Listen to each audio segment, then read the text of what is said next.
인생톡톡 시청자 여러분, 안녕하세요. 올해 39 된 작은 회사 재무팀에서 10년 정도 일한 사람입니다.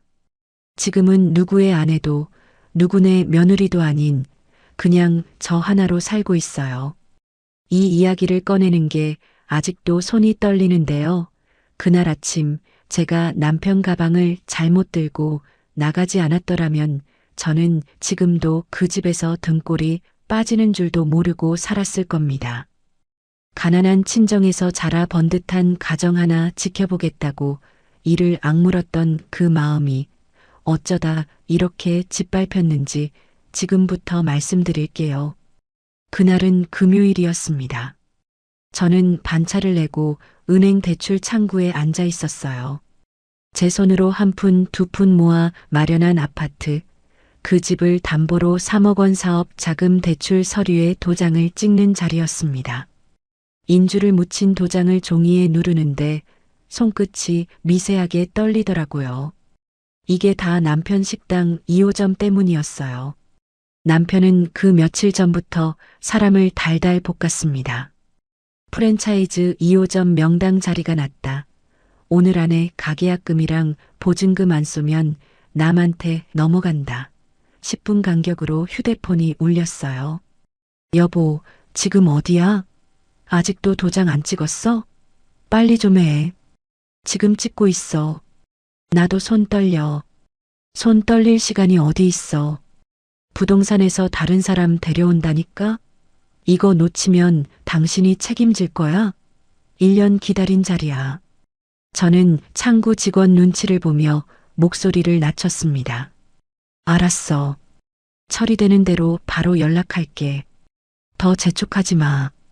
전화를 끊고 한숨을 한번 쉬었어요. 그 사람은 늘 그랬습니다. 자기 사업, 자기 식당, 자기 꿈.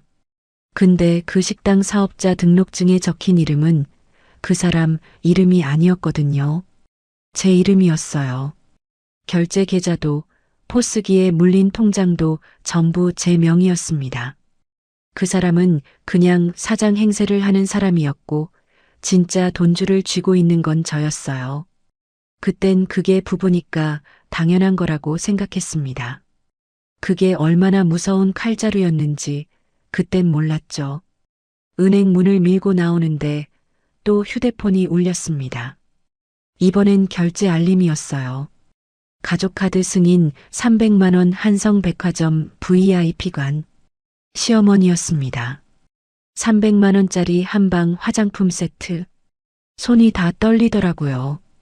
그 자리에서 바로 전화를 걸었습니다. 어머님, 저예요. 방금 백화점에서 300만 원 결제된 거요. 그래. 화장품 좀 샀다. 왜? 그거 가지고 전화한 거니? 저는 최대한 부드럽게 말했어요. 어머님, 이번 달만 조금 줄여주시면 안 될까요? 저 오늘 아파트 담보로 대출까지 받았어요. 이자도 이제 만만치 않아요. 수화기 너머에서 코웃음이 들렸습니다. 이제 며느리가 시어미 카드값까지 검사하니? 어머님? 예, 네가 돈 좀 번다고 눈에 보이는 게 없니? 시어미가 화장품 하나 산 게 그렇게 배 아파? 우리 아들이 사장인데 내가 그깟 300만 원도 못 쓰고 살아야 해? 저는 길 한복판에 멈춰 섰습니다. 지나가던 사람들이 흘끔흘끔 쳐다봤어요. 내가 이 집에 들어와 무슨 호강을 했다고 이러니. 며느리가 돈줄 쥐었다고 시어미 귀를 눌러. 너 그 버릇 나중에 큰일 난다. 동네 사람들한테 다 말할 거야. 며느리가 시어미 화장품값 가지고 사람 망신 줬다고. 그 양반 목소리가 어찌나 컸는지 옆을 지나던 아주머니가 저를 쳐다보더라고요. 얼굴이 화끈거렸습니다. 저는 그냥 죄송해요, 어머님. 오늘은 여기까지 할게요. 하고 전화를 끊었어요. 아랫입술을 꽉 깨물었습니다. 그러면서 떠올린 게 우리 친정엄마였어요. 홀로 저를 키우느라 시장 바닥에서 손이 다 트도록 일하셨던 분. 가난이 얼마나 사람을 주눅들게 하는지 저는 어려서부터 뼈에 새기고 자랐거든요. 그래서 더 그랬습니다. 번듯한 가정, 남들 보기에 멀쩡한 집, 그거 하나 지켜보겠다고 이 정도 모욕은 삼켜야 한다고 그렇게 저를 다독였어요.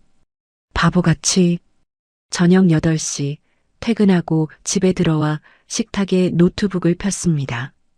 그 사람한테 식당 장부를 보여줄 참이었어요. 여보, 이거 좀 봐. 이번 달 매출이랑 지출 정리했어. 사업자가 내 이름이라 세금이 너무 복잡해. 부가세도 그렇고 종소세도 그렇고. 남편은 엑셀 창을 힐끗 보더니 손으로 노트북을 슬쩍 밀어냈습니다. 아, 또 숫자야? 그런 건 당신이 알아서 하면 되잖아. 나 머리 아파. 그래도 같이 봐야지. 명의는 내 이름이어도 실제 운영은 당신이 하잖아. 나 내일 부산 가야 돼. 말을 뚝 자르더라고요. 부산? 갑자기? 이 얘기 아직 안 끝났어. 외식업 벤치마킹이야. 매니저랑 1박 2일. 잘 되는 식당들 좀 봐야 2호점도 살지. 이런 장부 붙잡고 있으면 뭐가 달라져? 매니저. 강유리. 30살이라던 그 여자. 그땐 그냥 직원이려니 했어요. 의심이라곤 한 톨도 없었습니다. 오히려 저는 그 사람이 안쓰러웠어요. 주말도 없이 출장이라니. 그래서 부엌에서 직접 달인 홍삼 액기스 파우치를 챙기고 갈아입을 셔츠를 곱게 개서 가방에 넣어줬습니다. 그 사람 서류 가방이 제 노트북 가방이랑 똑같은 브랜드, 똑같은 갈색이었거든요. 작년에 백화점에서 커플로 하나씩 산 거였어요. 그 2개를 현관 같은 자리에 나란히 걸어뒀습니다. 그게 모든 일의 시작이 될 줄은 꿈에도 몰랐죠. 밤 11시 그 사람이 또 퇴근했어요. 여보, 2호점 가계약금. 본사법인 계좌로 미리 이체 예약 걸어놔. 내일 아침 일찍 빠져야 해. 괜히 늦어서 자리 뺏기면 당신도 후회해. 계좌번호 불러줘. 그 사람이 계좌번호를 불러줬습니다. 저는 휴대폰 뱅킹을 열어 3억 원을 다음 날 아침 자동으로 빠져나가게 예약 이체를 걸어뒀어요. 예약 완료 문자가 뜨자마자 그 사람한테 보여줬습니다. 됐어. 내일 아침에 빠져나가게 해놨어. 이제 더 재촉하지 마. 그 사람 표정이 순간 묘하게 풀어지더라고요. 안도하는 것 같기도 하고 뭔가 음흉하기도 하고. 그러더니 휴대폰을 들고 슬그머니 화장실로 들어갔어요. 문틈으로 낮게 통화하는 소리가 새어나왔습니다. 누구랑 그렇게 은밀하게 통화를 하나 잠깐 이상했지만 피곤해서 그냥 잠자리에 들었어요. 그게 마지막 밤이었습니다. 아무것도 모르고 그 사람 셔츠를 다려 넣어주며 마음 졸였던 멍청한 아내로서의 마지막 밤이요. 다음 날 아침 7시 알람을 못 듣고 늦잠을 잤어요. 눈을 뜨니 옆자리는 비어 있었습니다. 그 사람은 새벽같이 부산 간다고 나갔겠거니 했죠. 저는 정신이 하나도 없었어요. 머리도 제대로 못 말리고 화장도 대충 하고 회사에 9시까지 중요한 프레젠테이션이 있었거든요. 현관은 아직 어둑했습니다. 불도 안 켜고 더듬더듬 가방을 집어들었어요. 같은 색, 같은 자리. 저는 당연히 제 노트북 가방인 줄 알았습니다.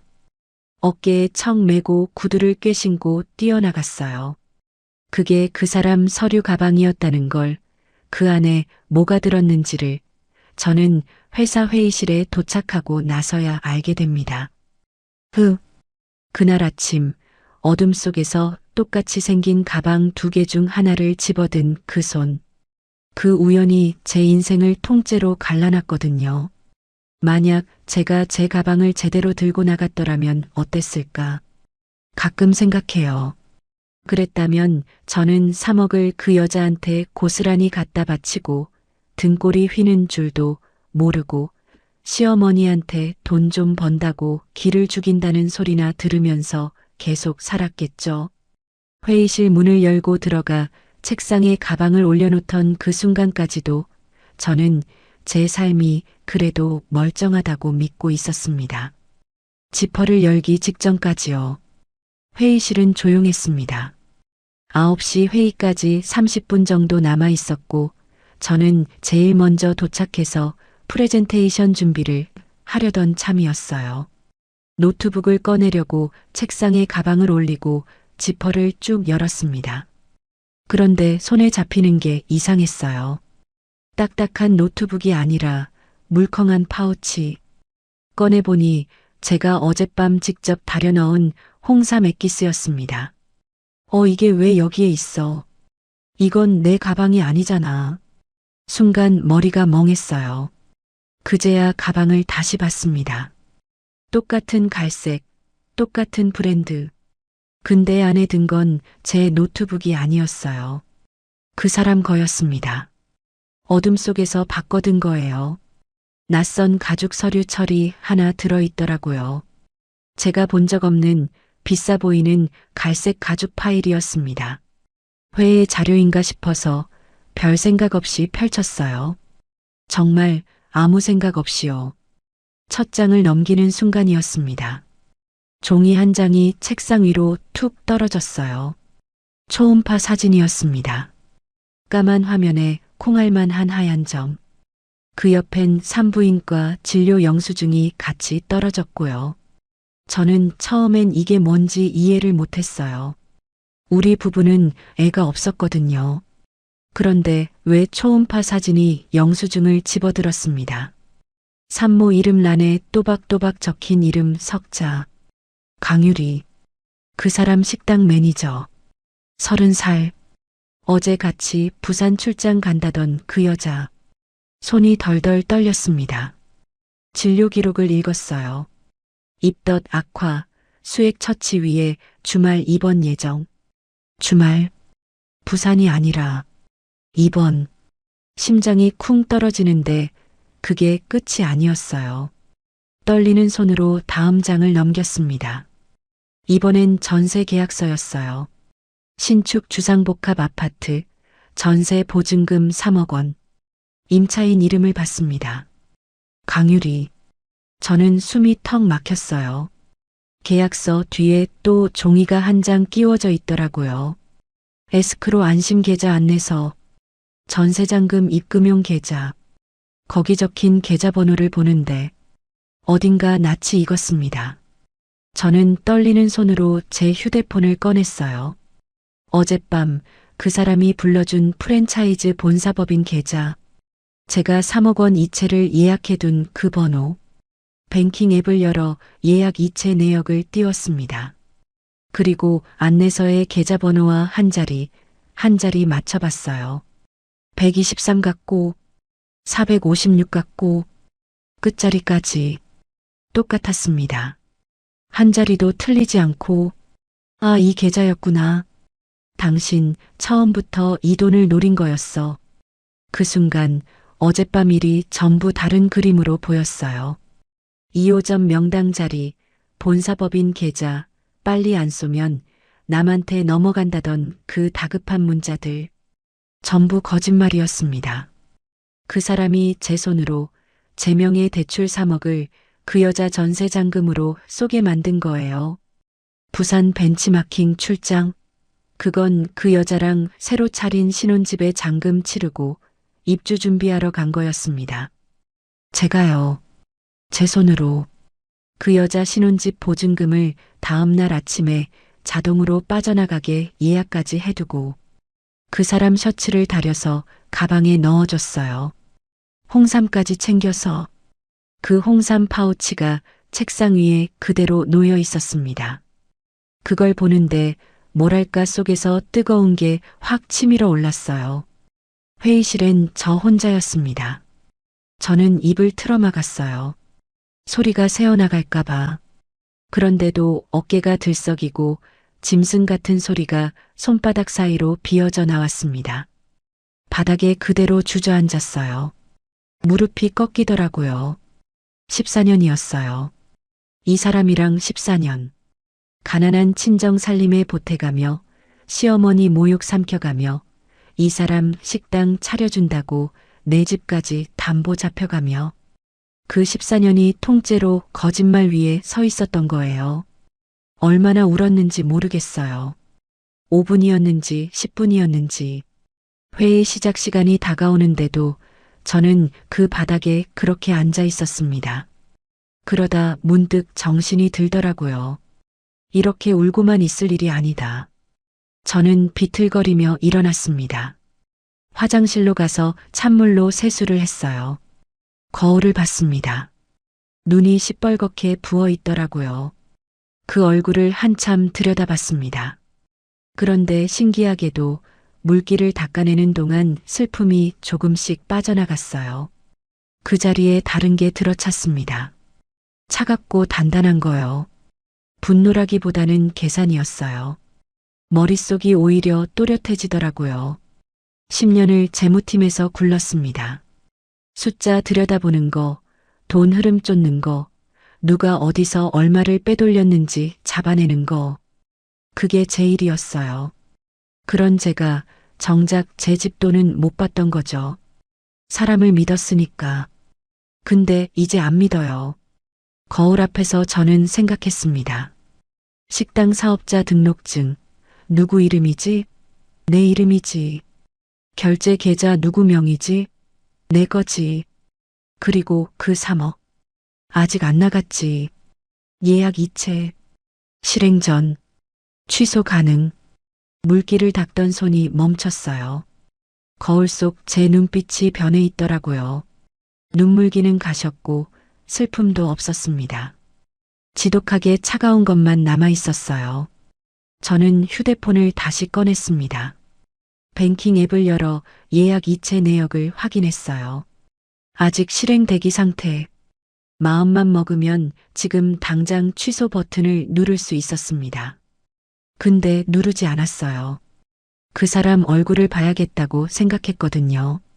지금 어디서 뭘 하고 있는지, 그 강남 병실에서 그 여자랑 어떤 표정을 짓고 있는지, 그걸 두 눈으로 직접 봐야겠더라고요. 취소는 그 다음이었습니다. 저는 회의실로 돌아왔어요. 책상 위에 흩어진 초음파 사진과 전세 계약서를 가지런히 모았습니다. 그리고 휴대폰을 들었어요. 손가락이 더 이상 떨리지 않더라고요. 그 사람 번호를 눌렀습니다. 영상 통화로 신호가 갔어요. 한 번, 두 번, 세 번. 받지 않을 줄 알았어요. 부산에 있다는 사람이 갑자기 영상 통화라니 당황했겠죠. 그런데 한참 만에 화면이 연결됐습니다. 저는 화면을 뚫어지게 봤어요. 부산의 식당도 고속도로도 아니었습니다. 화려한 샹들리에가 천장에 매달린 누가 봐도 비싼 병실이었어요. 강남 어디쯤의 산부인과 입원실. 그 사람 얼굴이 화면에 잡히는데 표정이 그대로 굳더라고요. 입이 반쯤 벌어진 채로요. 여보, 갑자기 영상은 왜 걸어? 당신 지금 회의 있다며. 저는 아무 말도 하지 않았습니다. 그냥 화면을 봤어요. 그 사람이 황급히 손으로 카메라를 가리려는 게 보였습니다. 그런데 그 손이 화면을 다 덮기도 전에 뒤쪽에서 누군가가 잡혔어요. 과일을 깎고 있는 사람. 익숙한 옆모습. 손에 사과랑 과도를 든 채 고개를 든 사람. 시어머니였습니다. 화면 속 시어머니가 저랑 눈이 마주쳤습니다. 사과를 깎던 손이 잠깐 멈추더라고요. 그런데 놀라는 기색이 없었어요. 오히려 올게 왔다는 표정이었습니다. 저는 그 양반 뒤쪽을 봤어요. 침대가 있었습니다. 환자복을 입은 여자가 누워 있었고 팔뚝엔 수액줄이 꽂혀 있었어요. 입덧 수액이라던 그거겠죠. 강유리였습니다. 사진으로만 봤던 식당 매니저. 그 여자가 화면을 보더니 콧소리를 내며 시어머니 팔짱을 끼더라고요. 어머니, 저 사과 하나만 더요. 어머니가 깎아주시는 게 제일 달아요. 어머니. 그 여자가 우리 시어머니를 어머니라고 불렀습니다. 아주 자연스럽게 한두 번 불러본 게 아닌 호칭이었어요. 저는 헛웃음이 나왔습니다. 그리고 화면 가까이 렌즈 바로 앞에 사진을 들이밀었어요. 초음파 사진하고 전세 계약서를요. 이거 뭐야? 목소리가 의외로 차분하게 나왔어요. 저도 놀랐습니다. 낮고 서늘하게. 여보, 이거 설명해봐. 한 글자도 빼지 말고. 화면 속 그 사람 얼굴이 백지장처럼 하얗게 질렸어요. 입술만 달싹거리는데 말이 안 나오더라고요. 부산이 아니, 그게 당신이 왜 그걸? 부산 아니잖아. 강남이잖아. 그리고 이 계좌. 저는 휴대폰을 살짝 옆으로 돌려 제 뱅킹 화면을 보여줬어요. 어젯밤에 당신이 본사법인 계좌라고 불러준 번호. 이게 이 여자 전세잔금 에스크로 계좌야. 알아? 내가 어젯밤에 3억 이체 예약 걸어둔 거. 그 사람 눈동자가 흔들렸어요. 여보, 흥분하지 말고 들어. 내가 다 설명할게. 이건 당신이 생각하는 그런 게 아니야. 사정 같은 소리 하지 마. 식당명에 누구 이름이야? 내 이름이지. 결제 계좌도 내 거고. 그 3억도 내 명의 대출이고. 그리고 그 이체. 저는 한 박자 쉬었어요. 아직 안 나갔어. 송금 권한도 내 손에 있어. 그 한마디에 화면 속 공기가 그냥 얼어붙는 게 느껴졌습니다. 그 사람 얼굴에서 핏기가 싹 가셨어요. 침대에 누워 콧소리 내던 그 여자도 벌떡 상체를 일으키더라고요. 오빠, 지금 무슨 말이야? 잔금 안 들어간다고? 그럼 우리 집은 어떻게? 상황이 어떻게 돌아가는지 제일 먼저 알아챈 건 시어머니였습니다. 그 양반이 그 사람 손에서 스마트폰을 거칠게 낚아챘어요. 화면이 휙 돌아가더니 시어머니 얼굴이 가득 찼습니다. 저는 이 양반이 빌 줄 알았어요. 적어도 당황은 할 줄 알았죠. 그런데 아니었어요. 눈을 부릅뜨더니 오히려 저한테 소리를 지르더라고요. 너 지금 어디다 대고 돈줄을 맞겠다는 거야. 어머님 소리 하지 마라. 내가 틀린 말 했니? 너 14년을 살면서 우리 집에 핏줄 하나 못 안겨줬잖아. 그런데 유리는 봐라. 우리 집대를 이어줄 애를 품고 있어. 누가 진짜 며느리인지 아직도 모르겠니? 저는 귀를 의심했어요. 진짜 며느리. 그 양반이 침대에 누운 그 여자를 가리키며 한 말이었습니다. 그러니까 그깟 3억 좀 해준 게 뭐가 억울해. 며느리가 집안대를 잇는 일에 돈 아끼면 되겠니? 내 돈 하지 마라. 결혼했으면 그 돈도 우리 집 돈이야. 옆에서 그 사람이 엄마 제발 그만해. 지금 더 키우지 마 하면서 말리는 신용을 했지만 시어머니는 막무가내였어요. 애 못 낳은 네가 죄지. 그 빈자리 유리가 채워준 거야. 고맙다고 절을 해도 모자랄 판에 어디서 돈줄을 쥐고 흔들어. 저는 화면을 가만히 봤습니다. 14년이었어요.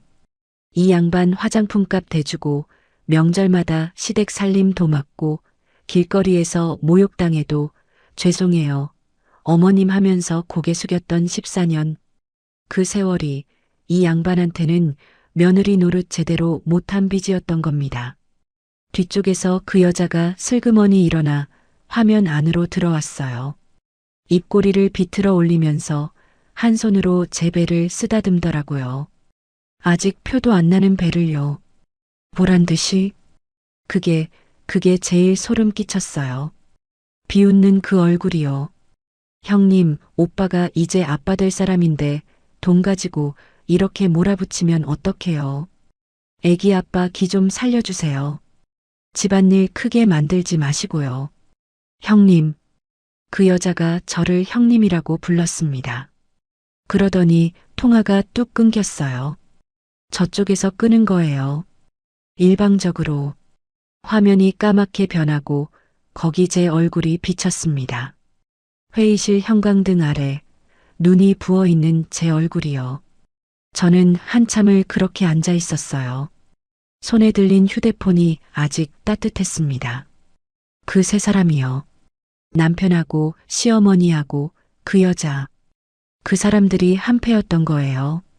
저 몰래 한 병실에 모여서 과일 깎아 먹고 팔짱 끼고 웃으면서 제 등골을 빼먹는 것도 모자라서 이제 뼈까지 발라먹을 작정이었던 거죠. 제 명의로 그 여자 집 사주고 제 돈으로 그 여자 애 키우고 그러면서 저는 애 못 낳는 죄인으로 한 구석에 처박아 두고요. 신기하게도 그렇게 다 확인하고 나니까 마음이 오히려 가라앉더라고요. 이상하죠. 더 무너질 줄 알았는데 안 그랬어요. 바닥을 치니까 도리어 단단해지더라고요. 저는 자리에서 일어나 흩어진 사진들을 다시 모았습니다. 초음파 사진, 영수증, 전세 계약서, 에스크로 안내서. 이게 다 증거였어요. 그 사람들이 제 가방에 친절하게 모아준 증거. 저는 사진을 한 장 한 장 휴대폰으로 찍었어요. 원본은 가방에 다시 넣고요. 그리고 회의실 창밖을 봤습니다. 햇살이 좋더라고요. 출근길에 그렇게 정신없었던 게 까마득하게 느껴졌어요. 제 휴대폰 뱅킹 앱은 여전히 켜져 있었습니다. 3억 원 예약 이체, 실행대기. 손가락 하나면 취소되는 그 화면이요. 저는 잠시 그 화면을 봤어요. 그리고 앱을 닫았습니다. 아직이었어요. 취소 한 번으로 끝낼 일이 아니었거든요. 이 사람들이 저를 어떻게 보고 있는지 이제 똑똑히 알았으니까. 돈 좀 번다고 시어미 길을 죽이는 며느리, 애 못 낳는 죄인. 그 사람들 머릿속에 제 모습이요. 저는 그 모습을 완전히 박살낼 작정이었습니다. 한 번에 깔끔하게 다시는 못 일어나게요. 저는 사무실 자리로 돌아가 팀장님 앞에 섰어요. 팀장님, 죄송한데 급한 집안일이 생겼습니다. 연차 3일만 쓰겠습니다. 갑자기 얼굴도 안 좋은데 무슨 일 있어요? 네. 오래 미룬 일을 정리해야 해서요. 말투가 너무 멀쩡했는지 팀장님이 잠깐 저를 봤어요. 근데 저는 정말 멀쩡했거든요. 아니, 멀쩡한 것보다 더 또렷했어요. 머릿속에 할 일 목록이 줄줄이 떠오르고 있었으니까요. 예약 이체, 계좌 정지, 가족카드, 변호사, 가압류. 10년 동안 남의 회사 돈 흐름을 들여다보던 그 머리가 이제 제대로 돌아가기 시작했습니다. 저는 노트북하고 그 가방을 챙겨서 회사를 나왔어요. 회사를 나와서 제일 먼저 한 일은 근처 카페에 들어간 거였어요. 구석자리에 앉아서 따뜻한 커피를 한 잔 시켰습니다. 손이 차가웠거든요. 그런데 자리에 앉으니까 그제야 다리가 후들거리더라고요. 회사에선 그렇게 멀쩡하던 게 혼자가 되니까 또 무너질 것 같았어요. 그 여자가 배 쓰다듬던 모습이 자꾸 눈앞에 어른거리고 애 못 낳은 네가 죄지하던 시어머니 목소리가 귓가에 맴돌고 저는 휴대폰을 들어 친정 엄마한테 전화를 걸었어요. 무슨 일이 있다고 말할 생각도 없었어요. 그냥 엄마 목소리가 듣고 싶었거든요. 엄마, 설아야. 너 회사 아니냐? 이 시간에 무슨 일이여? 엄마 목소리를 듣는데 또 눈물이 핑 돌더라고요. 근데 안 울었어요. 그냥 엄마 목소리 좀 듣고 싶어서. 나야 잘 있지. 너는 밥은 챙겨 먹고 다니냐? 사위는 또 사업한다고 바쁘다 그러디? 사위. 그 말에 가슴이 욱신했어요. 우리 엄마는 그 사람을 늘 자랑스러워했거든요. 가난한 집딸이 사장 사모님 됐다고. 저는 차마 사실대로 말 못했습니다. 나중에 다 정리되고 나서 말씀드릴 생각이었어요. 엄마, 나 엄마 딸인 거 절대 안 잊고 살게. 얘가 왜 갑자기 그런 소리를 혀? 어디 아픈 거 아니지? 무슨 일 있으면 엄마한테 숨기지 말어. 아니야. 나 멀쩡해. 엄마, 나중에 다시 전화할게. 전화를 끊고 나니까 신기하게 마음이 가라앉았어요. 흔들리던 게 딱 멈추더라고요. 그래, 나는 저 사람 와이프이기 전에 우리 엄마 딸이지. 가난해도 떳떳하게 키워준 우리 엄마 딸. 저는 노트북을 폈습니다. 이제 일할 시간이었어요. 엑셀 창을 띄웠어요. 식당 운영 자금이 들어오고 나간 내역, 시댁에 들어간 돈, 가족카드 사용 내역. 전부 제 계좌, 제 명의니까 다 들여다볼 수 있었습니다. 1시간을 꼬박 들여다봤어요. 10년 재무팀 짬밥이 그냥 있는 게 아니더라고요. 돈 흐름이 한눈에 그려졌습니다.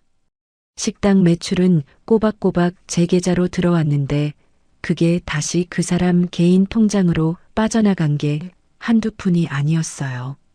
직원 회식, 거래처 접대 명목으로요.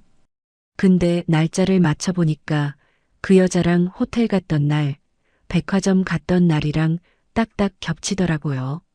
제 돈으로 그 여자 명품 사주고 데이트하고 증거가 줄줄이 나왔습니다. 그리고 제일 중요한 거, 어젯밤 예약해둔 3억 이체. 아직 실행 전이었어요.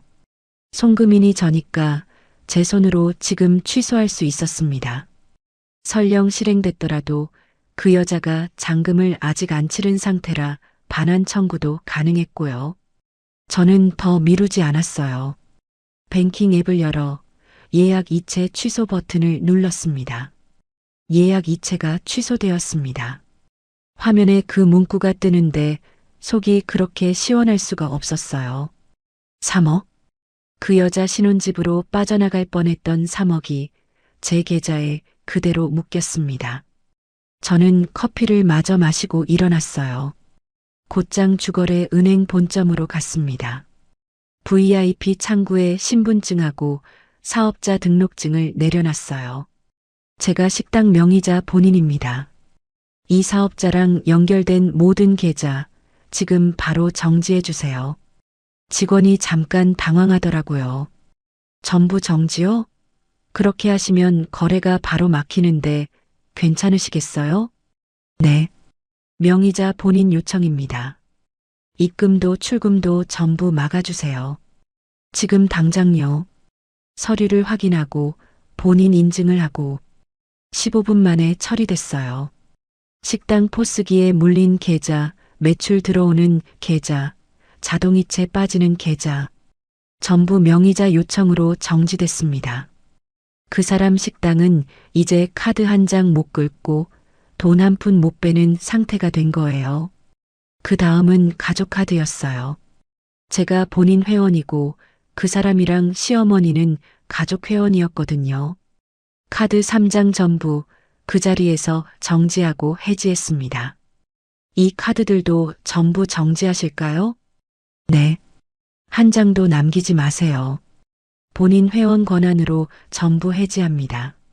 시어머니가 백화점에서 긁던 카드, 그 사람이 거래처 접대한다고 긁던 카드, 그 사람들 결제망이 그 순간 전부 끊겼어요. 통쾌하다는 말로는 부족했습니다. 은행을 나오면서 미리 연락해둔 변호사 사무실로 향했어요. 이혼 전문이라고 평이 좋은 곳이었습니다. 사실 회사에서 나오기 전에 이미 전화로 약속을 잡아뒀거든요. 변호사 책상 위에 저는 준비해온 걸 하나하나 올려놨어요. 3억 대출 송금 내역서, 전세 계약서 원본, 에스크로 계좌 안내서, 그리고 명예 대여 사실하고 운영자금 빼돌린 정황을 정리한 파일까지. 변호사가 서류를 넘겨보더니 안경을 고쳤으면서 저를 봤어요. 의뢰인분 혹시 어떤 일 하십니까? 재무팀에서 일합니다. 10년 됐어요. 어쩐지요. 이 정도로 정리해서 오시는 분은 저도 처음 봅니다.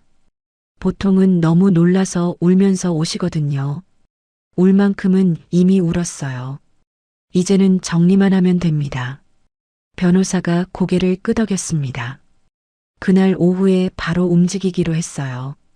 이혼 소송, 혼인 빙자 투자 사기하고 식당 매출 유용에 대한 손해배상, 그 여자한테는 상간 위자료 청구, 그리고 식당 자산 가압류까지 전부 동시에 준비해서 법원에 접수하기로 했습니다. 한 가지만 확인하겠습니다. 변호사가 말했어요. 상대 쪽이 명예 대여를 문제 삼을 수 있습니다. 사업자는 의뢰인분 명의지만 실제 운영은 자기들이 했다. 돈도 사업에 쓴 거다. 이렇게 나올 가능성이 있어요. 그래서 자금 흐름을 다 정리해뒀어요. 저는 파일을 가리켰습니다. 매출이 제 계좌로 들어와서 어디로 어떻게 빠졌는지, 그 사람 개인 통장으로 흘러간 거, 그 여자한테 쓴 거, 날짜까지 다 맞춰놨어요.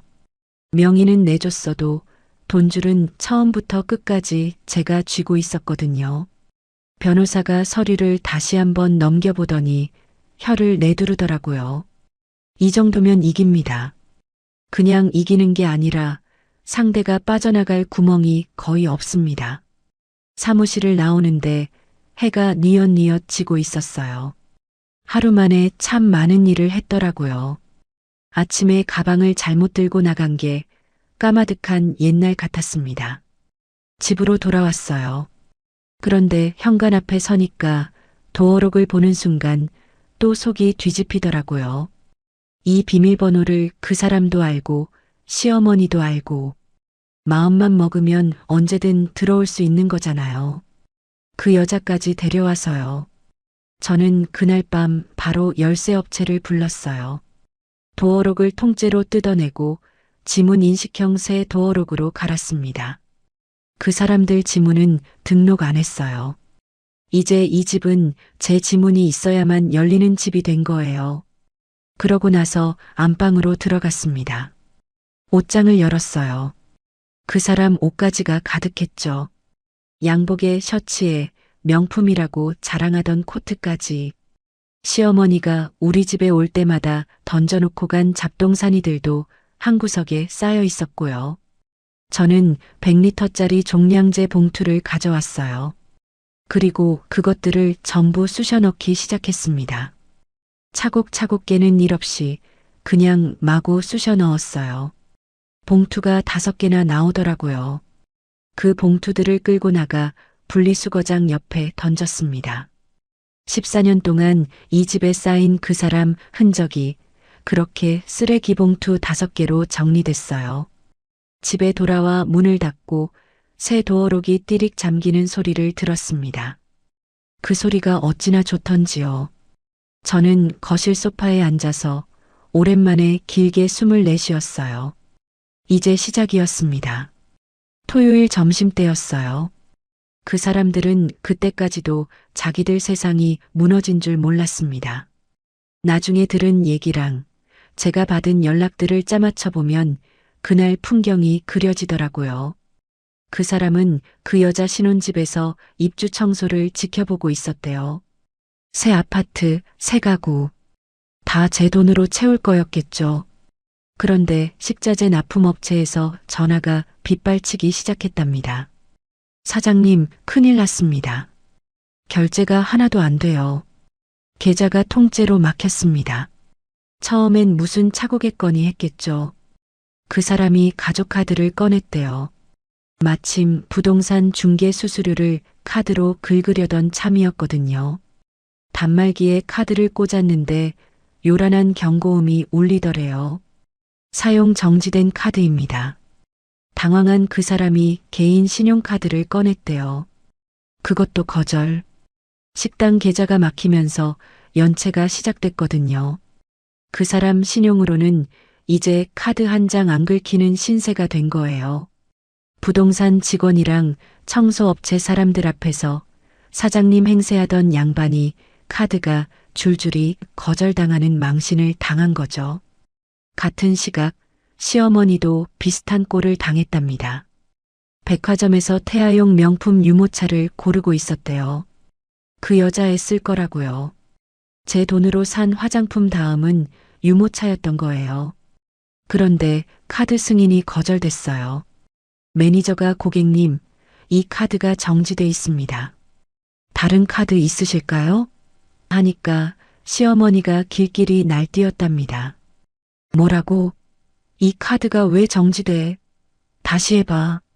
네가 잘못 긁은 거 아니야. 몇 번을 긁어도 거절. 결국 직원한테 떠밀리듯 매장에서 나왔대요. 그 사람이 뭔가 잘못됐다 싶어서 은행 앱을 열어봤대요. 그리고 봤겠죠. 그 여자한테 넘어갔어야 할 3억이 송금인 취소로 통째로 빠져나간 거려. 잔금이를 못 맞추게 된 거예요.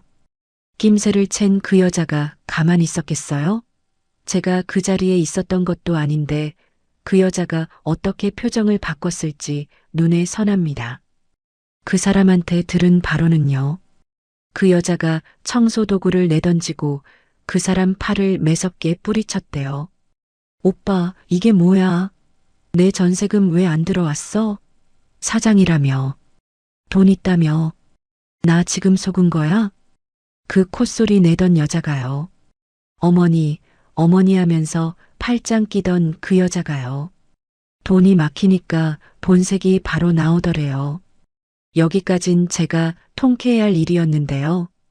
그 사람들이 가만히 무너질 사람들이 아니더라고요. 그날 저녁부터 저한테 연락이 쏟아지기 시작했습니다. 먼저 그 여자한테서 문자가 왔어요. 모르는 번호였는데 내용을 보고 누군지 알았죠. 형님, 식당 명의가 형님 이름인 거 다 알아요. 명예 빌려준 거 불법인 거 아시죠? 잘못하면 형님이 더 크게 다쳐요. 그리고 저 임신했어요. 애기 아빠 핏줄이에요. 이거 가지고 끝까지 가면 형님만 손해예요. 곧이어 시어머니한테서도 전화가 빗발쳤습니다. 안 받으니까 문자를 보냈더라고요. 너 명예 빌려준 거 신고하면 너도 끝장이야. 우리 장손 임신했는데 이혼? 어림없다. 합의금 내놔. 안 그럼 너 명예 대여로 콩밥 먹인다. 저는 그 문자들을 보는데 솔직히 말씀드리면 잠깐 가슴이 철렁했어요. 명예대여. 그게 제 유일한 약점이었거든요. 사업자가 제 이름이긴 한데 실제로는 그 사람이 운영하게 둔 거니까. 그걸 빌미로 잡고 늘어지면 저도 마냥 깨끗한 입장은 아니었어요. 손이 잠깐 떨렸습니다. 변호사가 말한 그대로 나오는구나 싶었죠. 그런데요. 그 흔들림이 오래 안 갔어요. 저는 노트북을 다시 폈습니다. 그리고 제가 정리해둔 자금 흐름 장부를 봤어요. 명의는 빌려줬어요. 그래요. 근데 돈은요? 대출도 제가 받았고 매출도 제 계좌로 들어왔고 어디로 얼마가 빠졌는지 다 기록이 제 손에 있어요. 명의만 제 거고 실권은 그 사람한테 있었던 게 아니라 명의도 제 거고 돈줄도 처음부터 끝까지 제가 쥐고 있었던 겁니다. 그 사람은 그냥 제 돈 위에서 사장 흉내를 낸 거였어요. 저는 그 문자들을 전부 캡처했어요. 협박 증거였으니까요. 그리고 변호사한테 보냈습니다. 변호사님, 저쪽에서 명예대여로 저를 협박합니다. 이걸로 제가 불리해질까요? 변호사 답이 명쾌하더라고요. 오히려 잘 됐습니다. 이 문자는 협박 증거입니다. 명예대여 부분은 자금 흐름 자료로 충분히 방어됩니다. 의뢰인분이 실질적인 자금 관리자였다는 게 보입니다. 걱정하지 마세요. 지금 발목 잡힌 건 저쪽입니다. 저는 그 말을 듣고 마음을 다잡았어요. 추가로 증거를 더 정리했습니다. 그 사람 휴대폰으로 받았던 식당 지시 메시지, 제가 자금 관리한 카톡 기록, 전부요. 그날 늦은 밤이었어요. 11시쯤 됐을까? 집 밖에서 소리가 났습니다. 누가 현관 도어록 번호를 누르는 소리였어요. 삑, 삑, 삑. 그 사람이었습니다. 시어머니랑 같이 온 것 같았어요. 예전 비밀번호를 누르는데 당연히 안 열렸죠. 새 도어록이었으니까요. 뭐야, 왜 안 열려? 당신 비밀번호 바꿨어? 진짜 끝까지 해보자는 거야? 설아야, 당장 문 열어. 시어미를 복도에 세워두고 네가 제정신이야?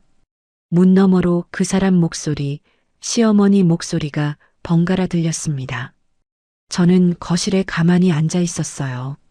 문을 열어줄 생각이 없었거든요. 그 사람이 점점 흥분하더라고요. 주먹으로 문을 쾅쾅 두드리기 시작했어요. 문 열어. 이설아, 내 옷 어디 있어? 내 짐 다 어디다 버렸냐고. 너 지금 내 인생 망치고 싶어? 쿵쿵쿵. 어찌나 세게 두드리는지 문이 울렸습니다. 시어머니도 옆에서 소리를 질렀어요. 이 집이 누구 덕에 굴러간 집인 줄 알아? 우리 아들 집이나 마찬가지야. 며느리가 남편을 문전박대해? 당장 열어. 그 집이 누구 집이냐고요. 제 명의 집이었어요. 제 돈으로 산. 저는 휴대폰을 들었습니다. 경찰에 신고했어요. 한밤중에 남의 집 문을 부술 듯이 두드리고 소리 지르는 사람들이 있다고요. 10분쯤 지났을까 경찰이 왔어요. 복도가 소란스러워졌습니다. 경찰이 그 사람들한테 신분을 묻고 사정을 듣더라고요. 그 사람이 내 집인데 왜 못 들어가? 내가 남편이야, 남편. 하고 우기니까 경찰이 등기부를 확인하자고 했겠죠. 명의자가 누군지요. 결국 두 사람은 주거침입이랑 소란 혐의로 경비실로 끌려 내려갔습니다. 저는 그제야 현관문에 붙어 밖을 내다봤어요. 복도 창문 너머로 분리수거장이 보였습니다. 거기 어제 제가 던져둔 종량제 봉투 5개가 그대로 있었어요. 그 사람 옷가지랑 시어머니 잡동사니가 든 봉투요. 경비실로 끌려가던 시어머니가 그걸 봤나 봐요. 창밖 분리수거장에 처박힌 쓰레기 봉투를요. 그 안에 자기들 짐이 든 걸 알아챈 거죠. 그 양반이 그 자리에 풀썩 주저앉더라고요. 그 사람도요. 두 사람이 분리수거장 옆에 나란히 주저앉아 있는 게 창문 너머로 보였습니다. 그제야 알았겠죠. 자기들이 무슨 일을 당한 건지요. 저는 창문에서 물러나 커튼을 쳤어요. 그리고 불을 껐습니다. 그날 밤 저는 참 오랜만에 깊이 잤어요. 월요일 아침이었어요. 제 자금이 완전히 끊긴 그 사람 식당이 어떻게 됐는지는 나중에 직원들 입을 통해서 또 변호사를 통해서 다 전해 들었습니다. 식당은 그냥 아수라장이었대요. 제가 명의자 권한으로 전기세하고 가스비 자동이체까지 끊어버렸거든요. 며칠 만에 가스가 끊겼답니다. 주방 불이 안 들어오니 장사를 할 수가 없죠. 거기다 직원들 월급이 밀릴 게 뻔했어요. 계좌가 다 막혔으니까요. 주방장이 제일 먼저 폭발했답니다. 사장님, 이번 달 월급은 어떻게 되는 겁니까? 카드도 안 되고 계좌도 막혔다면서요. 우리 월급까지 떼먹을 생각은 아니죠? 그 사람이 뭐라고 둘러댔겠죠. 조금만 기다리라고, 곧 해결된다고. 근데 직원들이 바보가 아니잖아요. 가스 끊기고 계좌 막힌 식당이 무슨 수로 월급을 줘요. 주방장이 앞치마를 벗어서 바닥에 집어던졌대요. 에이, 더러워서 못 해먹겠네. 사장님인 줄 알았더니 남의 명예 붙잡고 큰 소리 친 거였어? 사기꾼 밑에서 일한 내가 바보지. 홀 직원들까지 우르르 따라 나갔답니다. 단체로 그만둔 거예요. 텅 빈 식당에 그 사람 혼자 남았겠죠. 그 사람이 그제야 발등에 불이 떨어진 걸 알고 여기저기 돈을 구하러 다녔대요. 사채라도 끌어다 쓰려고요. 근데 어디서도 안 됐답니다. 식당 명의가 제 거였으니까 그 사람 개인 신용으로는 100만 원도 안 나오는 거예요. 그제야 알았겠죠. 자기가 진짜 사장이 아니라 제 명예 위에 얹혀 살던 빈 껍데기였다는 거요. 식당 구석에 쪼그려 앉아 있는데 법원 송달원이 들어왔답니다. 두꺼운 봉투 몇 개를 그 사람 앞에 툭 던지고 갔대요. 소장이었어요. 제가 변호사 통해서 접수한 것들이요. 혼인 빙자 투자 사기 손해배상, 식당 매출 유용에 대한 배상, 그리고 식당 자산 가압류 통지서까지. 봉투를 뜯어본 그 사람이 자기 손에 남은 게 빚더미밖에 없다는 걸 그제야 깨달았답니다. 같은 날 그 여자한테도 소장이 갔어요. 상간 위자료 청구 소장이요. 거기에 하나가 더 있었습니다. 친자 확인이랑 양육 책임을 그 사람한테 묻겠다는 가사소송 안내였어요. 이게 무슨 말이냐면요. 그 여자가 그동안 임신을 무기로 삼았잖아요. 장손이다, 핏줄이다, 애기 아빠다. 그걸로 시어머니 마음을 사고 그 사람을 붙잡고 저를 협박했죠. 근데 그 애가 진짜 그 사람 핏줄이라면 양육 책임도 그 사람이 져야 하는 거예요. 그 사람은 빈털터리의 빚더미고요. 소장을 읽은 그 여자가 어떤 표정이었을지 상상이 가더라고요. 그 여자는 그 사람을 재력가 식당 사장으로 알고 접근한 거였거든요. 임신까지 무기 삼아서요. 근데 알고 보니 사장은 무슨 아내 명에 빌려 쓰던 호구였던 거예요. 돈줄은 진작에 다 막혔고 자기가 임신을 빌미로 휘둘렀던 그 패가 도리어 자기 발목을 잡은 거죠. 빚더미 남자애를 혼자 키워야 하는 신세가 된 거니까요. 그 사람이 뒤늦게 그 여자를 찾아갔답니다. 그 여자 원룸으로요. 문을 두드렸대요. 유리야, 문 좀 열어봐. 나야 나. 우리 얘기해야지. 나 혼자 이렇게 버리고 가면 어떡해. 내가 어떻게든 해볼게.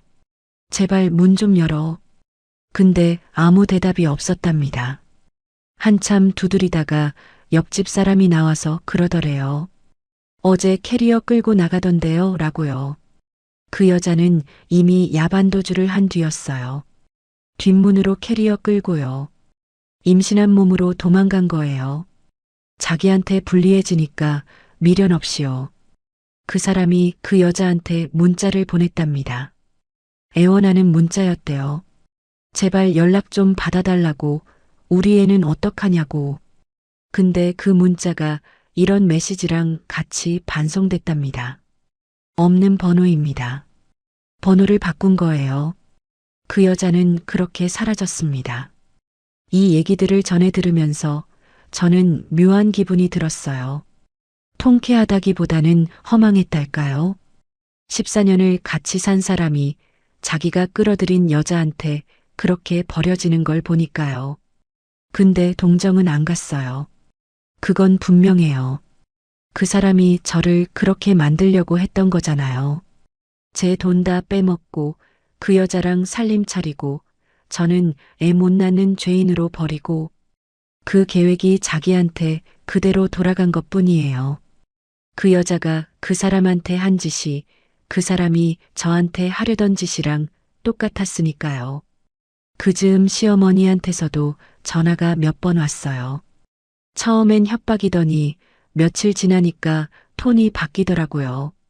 받진 않았는데 음성 메시지가 남았어요. 설아야, 어미가 잘못했다. 내가 잠깐 정신이 나갔었나 봐. 카드 좀 다시 풀어주면 안 되겠니? 어미 화장품도 떨어지고, 응? 우리가 남이냐? 화장품? 그 와중에도 화장품 얘기가 나오더라고요. 길거리에서 저한테 돈 좀 번다고, 시어미 기를 죽인다고 소리치던 그 입으로요. 저는 그 메시지를 듣고 답장 없이 그냥 지웠습니다. 변호사한테서 연락이 왔어요. 일이 착착 진행되고 있다고요. 가압류 들어갔고요. 식당 집기랑 자산도 전부 묶였습니다. 상대 쪽이 명예 대여로 물고 늘어지려던 것도 의뢰인분 자금 흐름 자료로 막았습니다. 재판 날짜 잡히면 바로 연락드리겠습니다. 이건 거의 끝난 싸움입니다.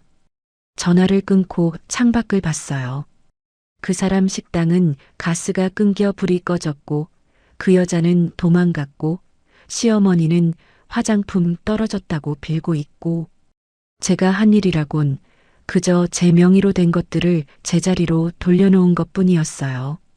계좌 정지하고 카드 끊고 이체 취소하고 빼앗긴 걸 되찾은 거지 없는 죄를 뒤집어 씌운 게 아니거든요. 그 사람들은 제가 가진 게 다 자기들 거인 줄 알았어요. 시어머니 말 맞다나 내 돈이 어디 내 돈이냐, 집안 돈이지 그거였죠. 그런데 그게 처음부터 끝까지 제 거였다는 걸 다 잃고 나서야 알게 된 거예요.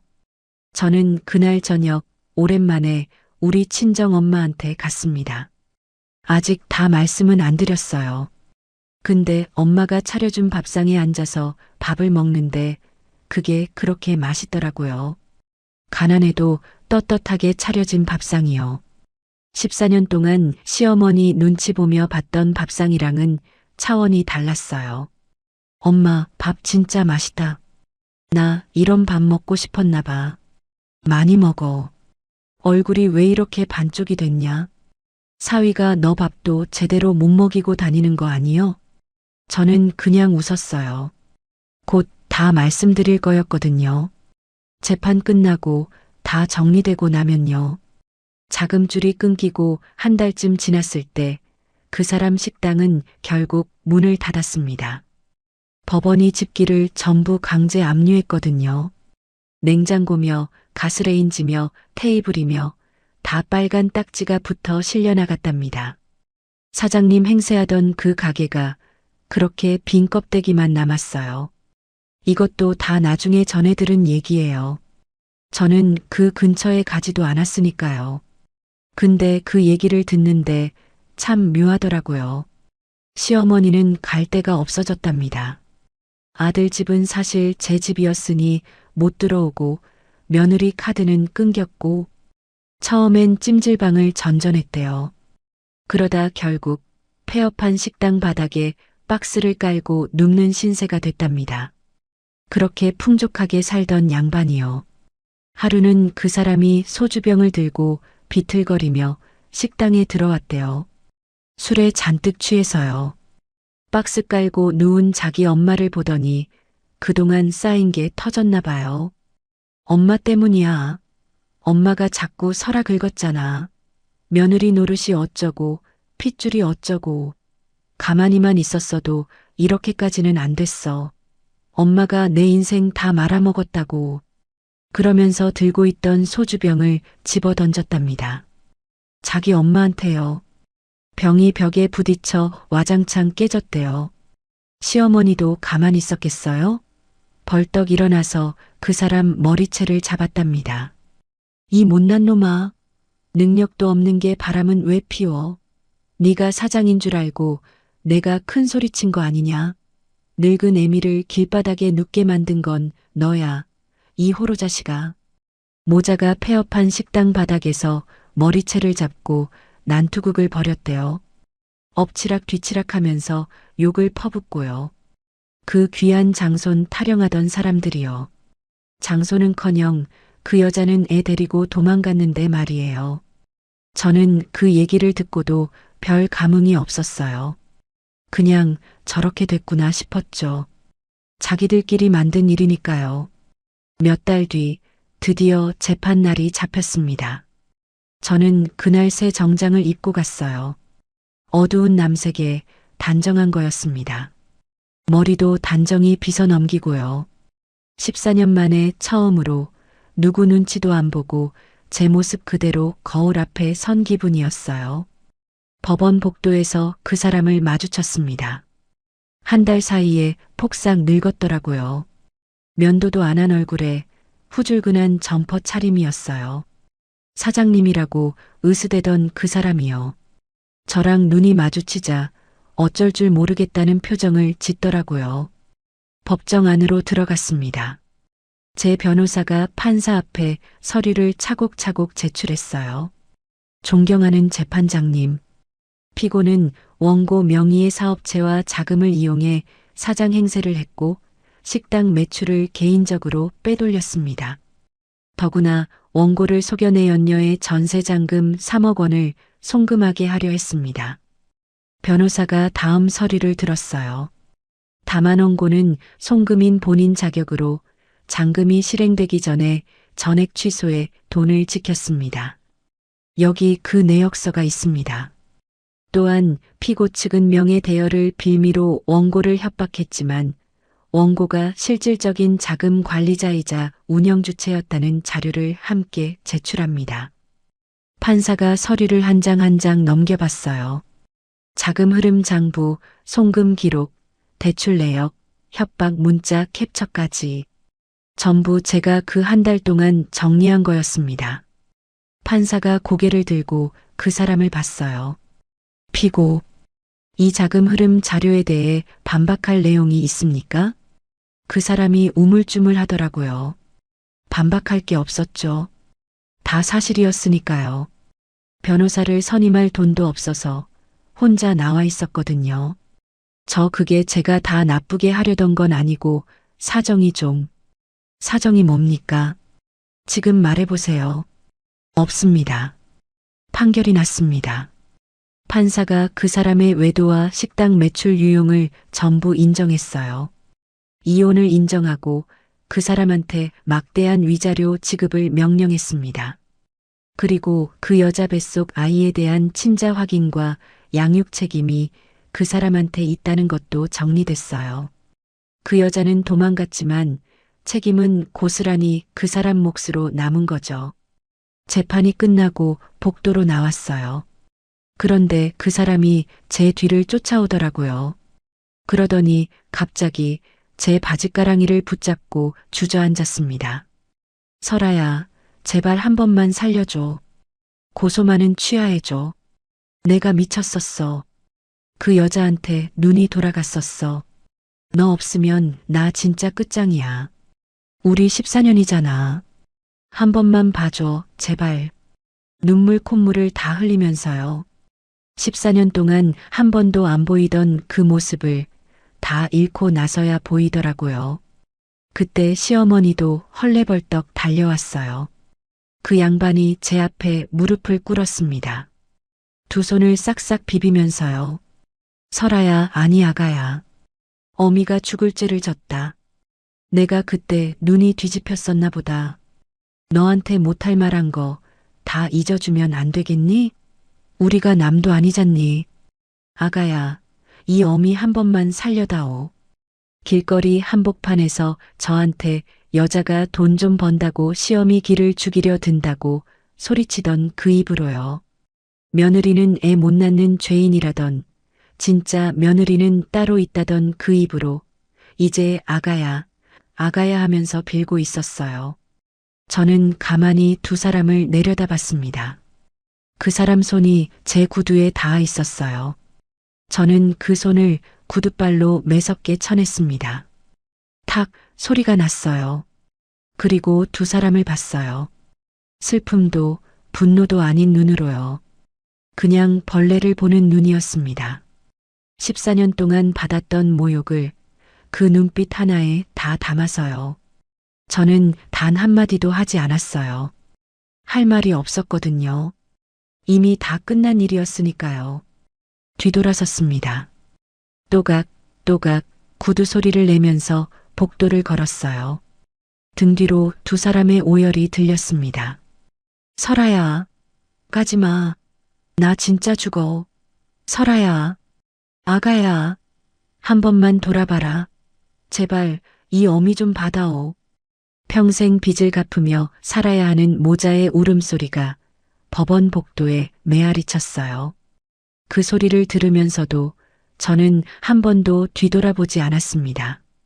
법원 정문을 나서는데 햇살이 쏟아지더라고요.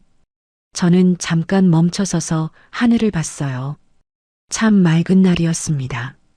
그날 저녁 저는 친정 엄마한테 갔어요.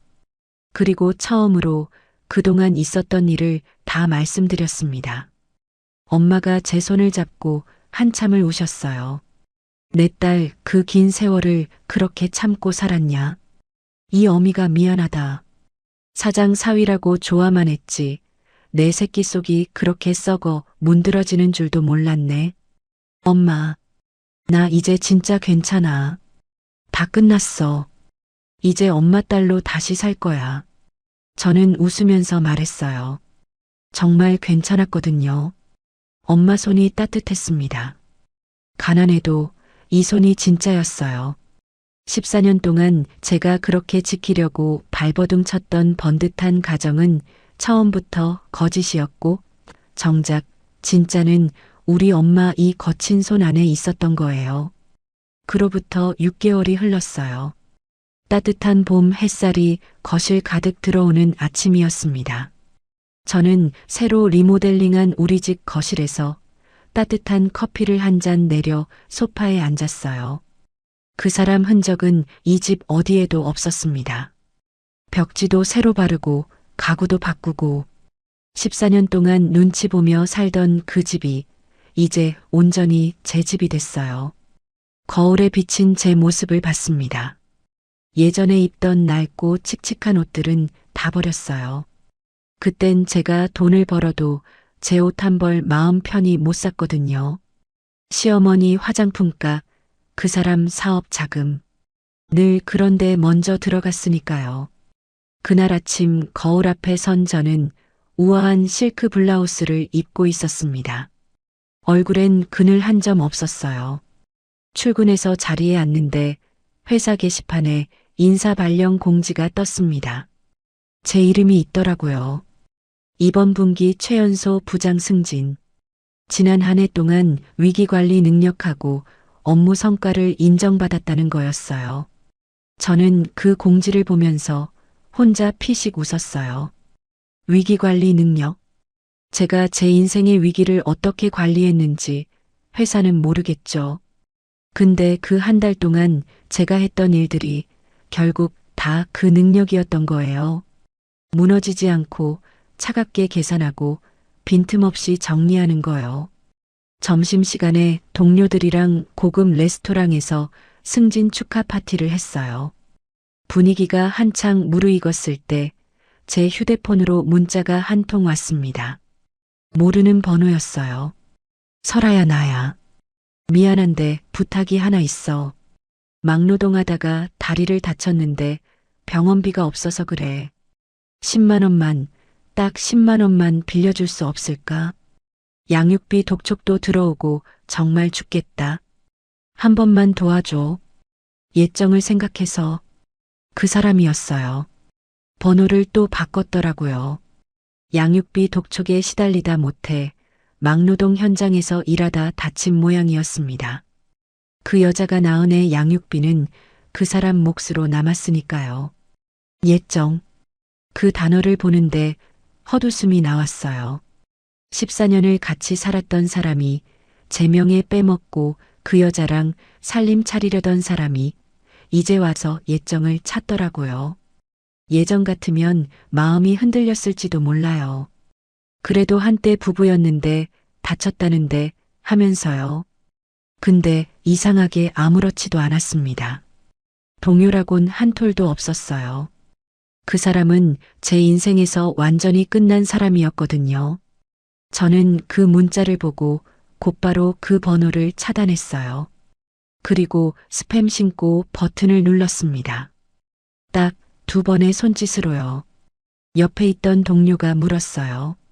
무슨 연락이에요? 방금 표정이 확 굳던데요. 저는 휴대폰을 내려놓으면서 환하게 웃었어요. 아, 별거 아니에요. 오래 붙어 있던 스팸 문자 하나요.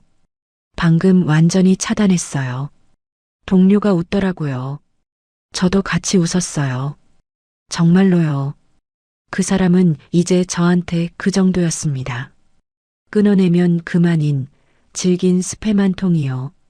퇴근길에는 백화점에 들렀어요. 명품관을 천천히 걸었습니다. 한 매장 앞을 지나는데 익숙한 브랜드가 보이더라고요. 예전에 시어머니가 그렇게 갖고 싶어 하던 거였어요. 제 카드로 사달라고 노래를 부르던 브랜드요. 저는 그 앞을 그냥 지나쳤습니다. 미련 없이요.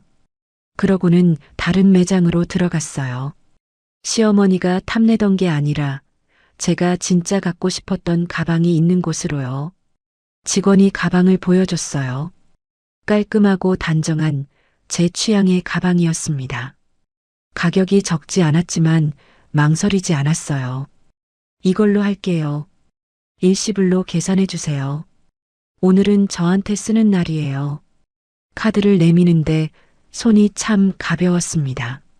14년 동안 제 돈으로 남들 좋은 것만 사주다가 처음으로 오롯이 저 하나를 위해 쓰는 돈이었거든요.